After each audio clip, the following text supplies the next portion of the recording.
شبكة مزامير آل داود تقدم أعوذ بالله من الشيطان الرجيم. بسم الله الرحمن الرحيم. الذين يأكلون الربا لا يقومون إلا كما يقوم الذي يتخبطه الشيطان من المس، ذلك بأنهم قالوا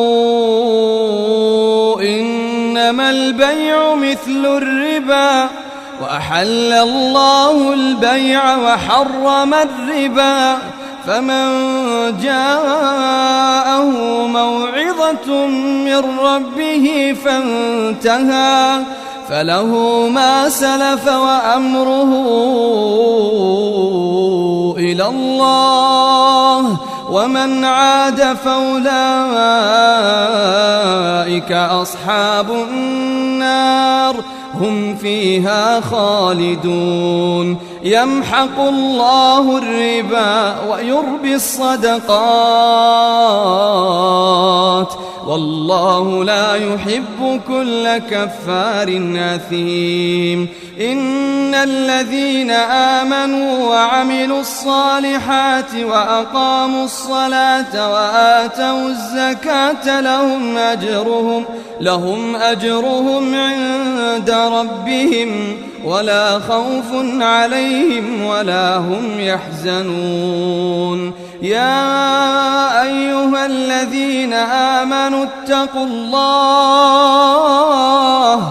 اتقوا الله وذروا ما بقي من الربا إن كنتم مؤمنين، فإن لم تفعلوا فأذنوا بحرب من الله ورسوله، وإن تبتم فلكم رؤوس أموالكم لا تظلمون ولا تظلمون.